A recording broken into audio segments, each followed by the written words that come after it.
Hi Capricorn! Kamusta? Ito po si Divine Tarot 88 para sa iyong March kapalaran love message para sa mga Capricorn. Tingnan natin ang energies connected sa iyo ngayon sa love life mo. Kamusta kayo guys? Comment present para alam kong nanonood kayo. Okay, Capricorn, may mga na-ready na ako na mga cards. And sa nakita ko, ang nangyari pala sa'yo ay merong person dito na pinaasa ka niya. And para siyang distraction sa'yo kasi nasa tamang landas ka sana. Pero dahil dito sa taang to, medyo hindi naman sa naligaw but like na-delay or ayun. Akala mo kasi tamang tao to pero na-realize mo na kailangan mong tanggapin na hindi mo pa siya kilala nung panahon na yon at hindi nga siya yung para sa'yo.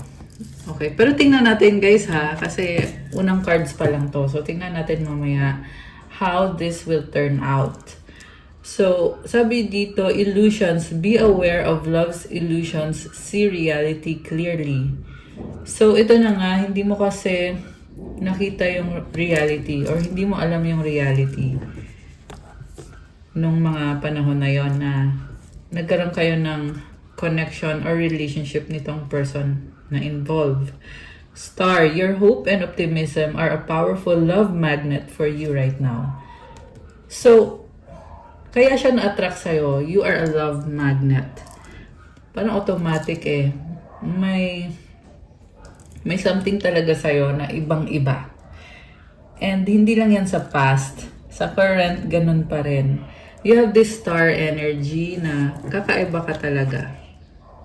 And it doesn't matter kung perfect man ang buhay mo o hindi. Pero may something talaga sa'yo na it's telling me na you are one of a kind. And then the last card is closure. Not all connections are meant to be accept closures. So ito na nga, kailangan mo lang tanggapin na hindi para sa'yo itong situation or person na ito. Sa bottom of the deck, surprise. Romantic surprises are on the horizon. Be open to them. So, mukhang gustong bumalik sa buhay mo nitong person na to at may pa-surprise. Wish. Someone you wish for is coming into your life. So, gustong mag-reach out sa'yo at gustong magkaroon ulit ng romantic connection. Window, a new adventure in love is coming. Get ready.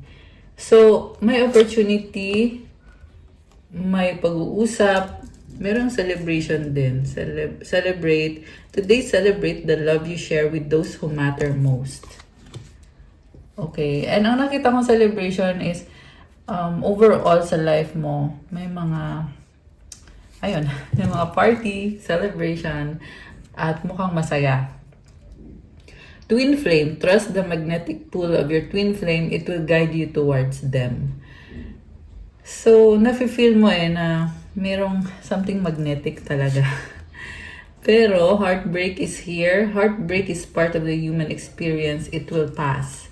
So, kaya sinabing heartbreak kasi ito yung feeling na nahanap mo na yung taong gusto mo or yung taong nagpapasaya sa'yo. Pero, for some reason, hindi okay yung sitwasyon or may humahad lang dito. Kaya merong heartbreak. Okay. So, ano pa bang mga nangyayari dito sa connection na ito with Capricorn? True love, this is the romance of a lifetime. So, ayun naman pala eh. Kaya din naapektuhan ka kasi naramdaman mo na true love nga itong connection na to. Retreat, it's time to disconnect from the world. Okay. Oh, merong nagtatago. Passion, allow your heart and soul to sing with joy. Bakit? Sinasabi dito, nagmamahalan naman kayo pero kailangan itago yung relationship ninyo. And this is a relationship full of passion and attraction. This could be the one you've already met, the romantic partner you seek. Okay, honeymoon, enjoy the bliss of holiday time together. Romantic feelings, Your feelings are real and worth exploring. Alam mo, yung nakikita ko dito, so much romance going on. And so much love. Parang I feel like you are going to spend time with this person. Or yun yung gusto niyang mangyari kasi strong yung attraction niya sa'yo. So, mukhang feeling mo dito, nahanap mo na yung person na talagang magpaparamdam sa'yo na kontento ka, masaya ka. And, ayun, you enjoy this romantic connection. Okay, so tingnan natin, what about from the tarot? Ano ba talaga ang totoong nangyayari dito? So, alisin ko muna to, guys. Ayan!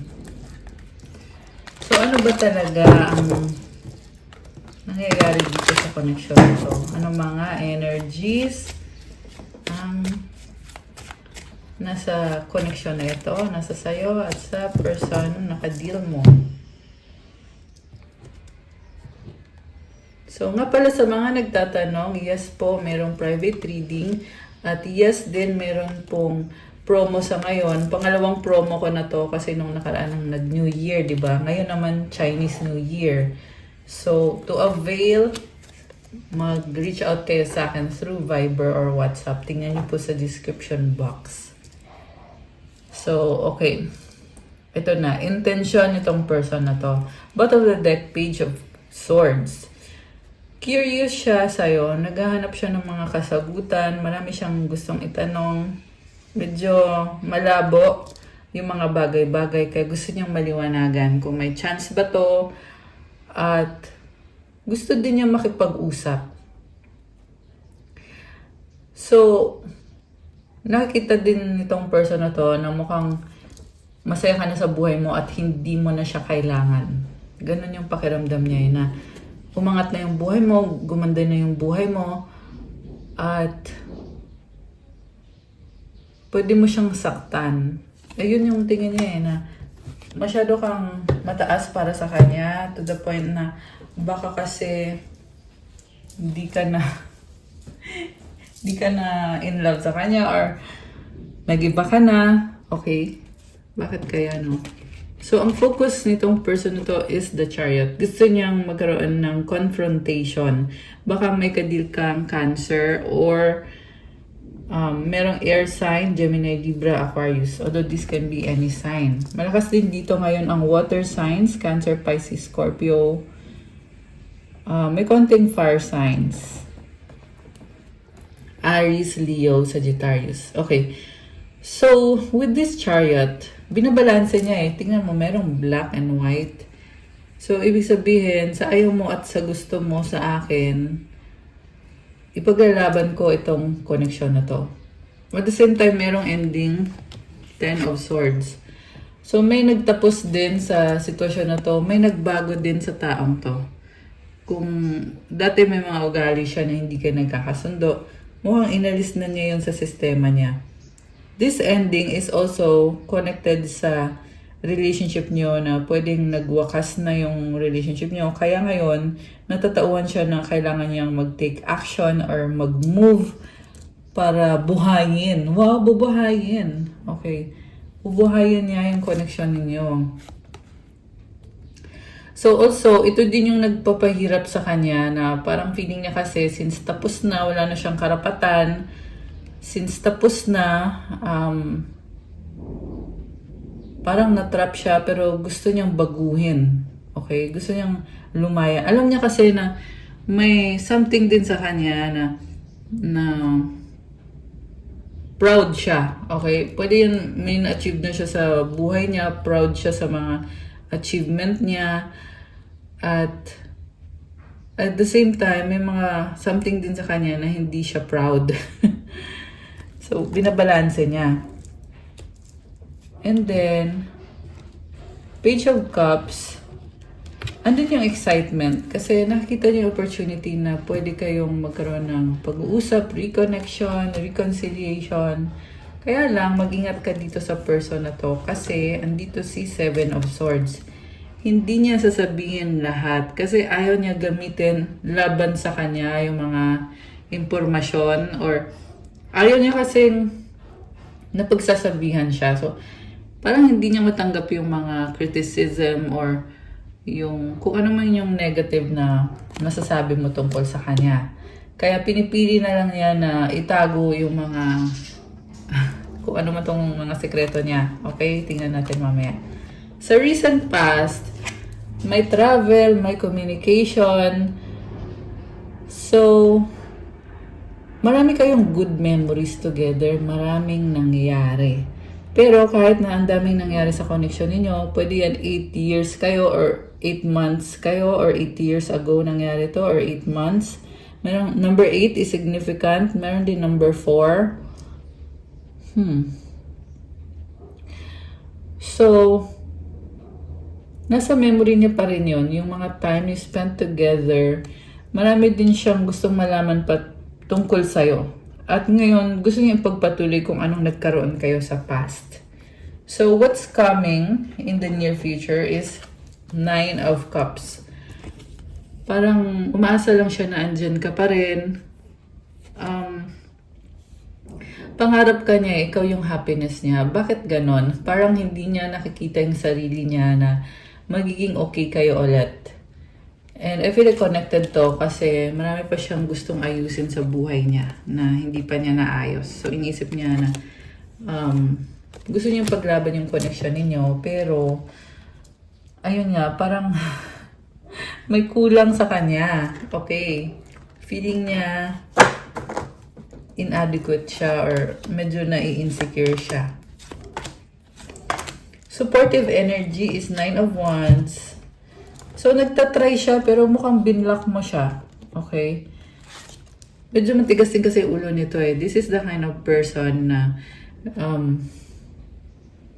paglalaban niya kung ano yung mga gusto niyang gawin sa buhay niya. Very fiery and passionate. Baka ito ay fire sign, Aries, Leo, Sagittarius, or someone na may energy na gano'n na parang lahat ng mga ginagawa niya sa buhay, gusto niya, siya lang yung may control at walang magrereklamo. And ayun. So, siguro you've had enough of this person na hindi mo siya masabihan eh. Ayan, kasi parang feeling mo dito na talo ka at yung energy mo, okay, ang tingin niya sa'yo is nag-iba ka na nga at may something na may tinatago kang galit sa kanya or may misunderstanding na hindi pa na-settle. Ganun yung tingin niya sa'yo. At ngayon, gusto niya sanang makipag-ayos. Grabe. Parang nalilito siya kung anong gagawin niya. Kasi mukhang nag-iba ka eh. Ayan. So, ang tingin niya sa'yo, parang sumuko ka na. Grabe naman. Hindi ko masyadong masabi in words. I feel like ganun din yung energy nitong person na to na ang dami niyang gustong itanong sa'yo, ang dami niyang gustong sabihin, pero natatakot siyang ilabas, natatakot siyang sabihin yung mga iniisip niya, nararamdaman niya. Mutual energy is the 7 of Pentacles. Okay, parehong merong options. Ibig sabihin, may threat sa kanya. Kung sa past, nagkaroon kayo ng healthy at happy relationship, ngayon nakikita ko dito na may mga options na tinitingnan niya. Pwede naman yan na yung ibang options niya ay binitawan na niya kasi nga ikaw yung priority niya. Pero at the same time, hindi niya mabigay ng buo yung sarili niya kasi marami pa siyang gustong ayusin sa buhay niya.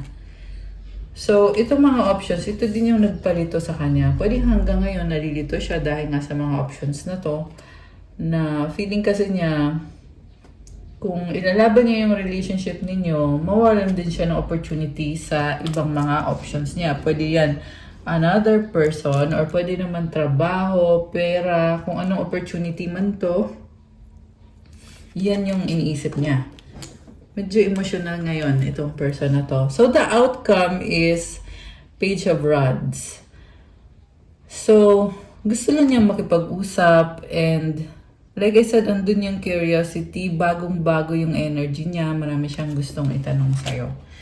So, this can resonate and pwedeng mag-resonate, pwedeng hindi, guys. Okay? General reading po kasi ito. Pero ang nakikita ko dito is a person from the past na gustong kumonek ulit sa'yo ngayon. Ayan. And by the way, may Mercury retrograde tayo ngayon. Kaya yung energy, ibang-iba. No? Parang nafe-feel mo na may mga past na nagbabalik, past person or past situation. So, kung hindi naman nakakatulong sa buhay mo, yung mga past na yan, past person or situation, hindi mo naman kailangang ipagpilitan or hindi mo kailangan i-entertain. Take it how it resonates. Okay? Depende din naman sa sitwasyon. May iba din kasi talaga na meant to be na magkaayos, magkaroon ng pag-uusap at reconciliation. May iba naman na lalo na itong nakita kong person dito na hindi niya kaya mag-open up. So, baka hindi pa siya yung tamang tao or baka hindi pa ito yung tamang panahon. Okay, tingnan natin. Tanong natin, siya ba yung tamang tao? Tingnan natin, guys. Okay. Siya ba yung tamang tao? Okay. Oh! What the? It's a no!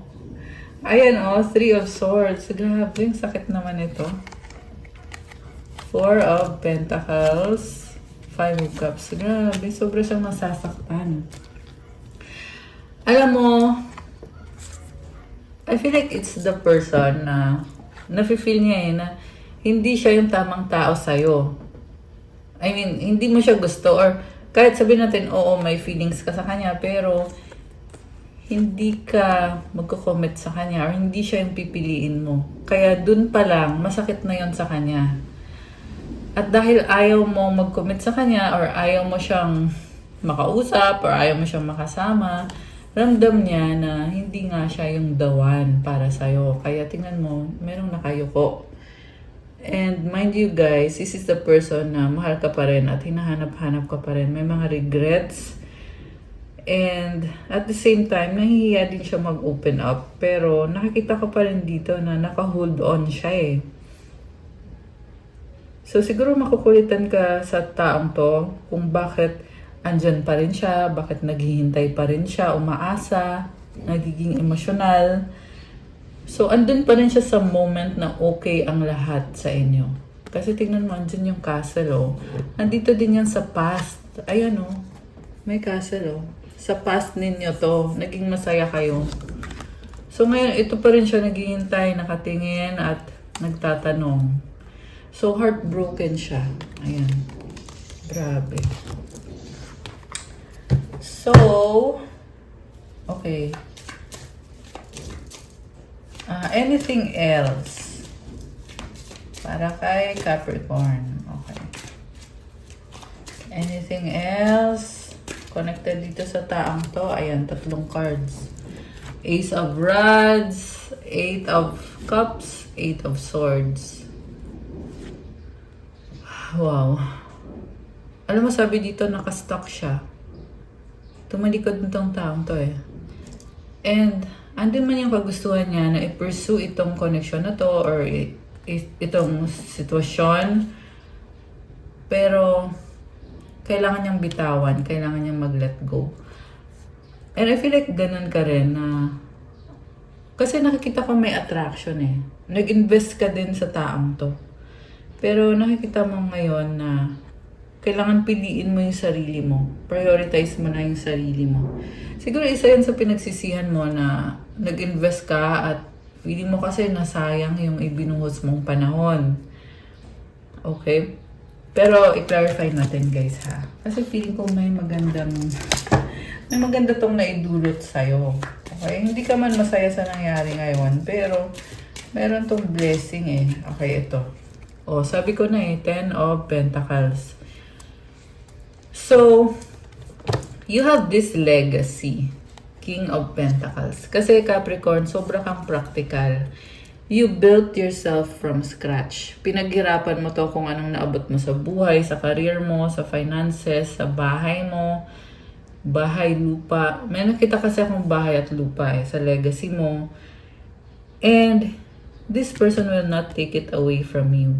So sabihin na natin hindi nag-workout yung mga bagay-bagay, pero ikaw ganun ka pa rin. Okay? At yan yung pinaka-message dito na, kumbaga, you have to start from scratch again. Six of Cups. May mga memories ka na okay yung buhay mo, so why not bumalik ka sa panahon na yon nung hindi mo pa siya kilala, na okay ang lahat. So, yeah, may lumabas na couple dito. So, sabi dito guys, hawak mo pa rin naman ang desisyon kung ipagpapatuloy mo ba yung relationship ninyo o hindi. May nakita kasi akong mga memories na, kumbaga nakatatak na yung mga memories na yan. For some of you guys, may anak kayo, ayan, 2 or 1. Oh, okay, baka tig-iisa kayo. Ayan, kung ano man yan, basta may bata, at merong couple, merong bahay. So, yeah, the High Priestess is here. Alam mo, I see someone who is really still in love with you. Okay? But, para sa'yo naman, yung message kasi dito is, kaya mo ang sarili mo, you are very independent, at kung ano man ang mga desisyon na gagawin mo, hindi ka mababawasan. Ganun ka pa rin. You are still amazing. Ayan, and we have the Justice card at the bottom of the deck. You are strong. Mas gusto mo nga mag-isa kasi mas nakakapag-focus ka sa sarili mo. So, you choose to be mysterious. You choose to stay silent. Yung iba sa inyo incognito kayo, missing in action, hindi kayo mahagilap.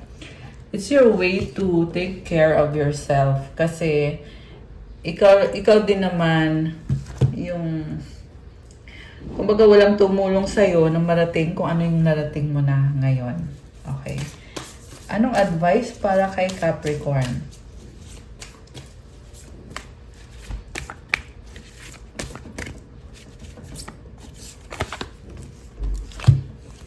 Okay. Loneliness. Ito din, no? Gusto din lumabas ng card na to. Companionship. When you stop fearing your aloneness, you stop settling for less than you deserve. May I embrace and love my solitude, and that's when kindred spirits can finally come. Wow! I love this. Huwag ka daw matakot mag-isa kasi dadating yung tamang tao. So, hindi mo kailangan mapunta sa maling tao para maging masaya. Mas mabuti pang mag-isa at sa tamang panahon, dadating itong kindred spirits, which is soulmate mo yan. So, i-embrace mo yung solitude mo at i-enjoy mo yan. Okay? Parang nakikita ko dito, hindi ka dapat mag-alala kasi laging may blessing para sa'yo. Okay. Companionship. When you fully bless and embrace your aloneness, you're ready for the ones who are meant to be with you. May I welcome this solitude, knowing it will open the way for all healthier relationships. Oh my gosh, grabe. Pansin nyo ba na itong message na to at ito, connected silang dalawa. So sabi dito, embrace mo daw yung the fact na mag-isa ka. Kasi magiging ready ka rin para sa tamang tao. Sa taong meant to be na makasama mo. At, ayan, it's solitude. Yung solitude kasi is, mag-isa ka pero choice mo yon na mag-isa ka. Protection din kasi yan. You protect your energy, your space, whatever you have, you protect it by being solitary. So, i-welcome mo daw yan, yung solitude mo, kasi magbubukas yan ng pintuan para magkaroon ka ng healthy relationship. Ayan. So, deserve mo itong healthy relationship na to, Capricorn. And I love this message para sa'yo. Sobrang valuable nitong message na to. Okay. Kuha kita ng angels message. Or mga, ito. Ayan, galing sa angels mo. Focus your mind. Thank you, angels, for helping me to focus on my priorities. And the last one, study and learning. Thank you, angels, for allowing me to see that every day is a learning day. Loved one in heaven, thank you, loved ones in heaven, for drawing close at this time. Oh, so may blessing ka kasi tinutulungan ka na mag-focus sa mga gawain mo or priorities mo at marami kang natututunan. At may nagbe-bless sa'yo na ancestors mo. Tinutulungan ka sa mga obstacles mo na ma-overcome mo at bigyan ka ng blessings. So that's all for your March Kapalaran. Capricorn, thank you for watching. Please like, comment, subscribe, hit the notification bell. Let me know kung nag-resonate ba or kung ilang percent nag-resonate. Kung kailangan nyo ng gabay, kung nag-resonate kayo at kailangan nyo ng one-on-one session, pwede kayong magpa-private reading. Message nyo ko sa Viber or sa WhatsApp. Nasa description box po yung contact details. I-message nyo po ako. And you can avail the special discount, 20% for long-time subscribers and 15% for new subscribers for the Chinese New Year discount until March 3. So, kailangan magpabook na kayo until March 3 para ma-avail yung discount. Kasi may mga nanghihingi kasi ng discount. Kaya, ayan, wish granted, di ba? Thank you again. I love you, Capricorn. Have a good day. God bless you all. Stay safe. See you again soon. Gongchi Fachai. Happy Chinese New Year ulit. Sinyan Kwaila. Ayan, I wish you happiness and prosperity. Love you guys. Bye!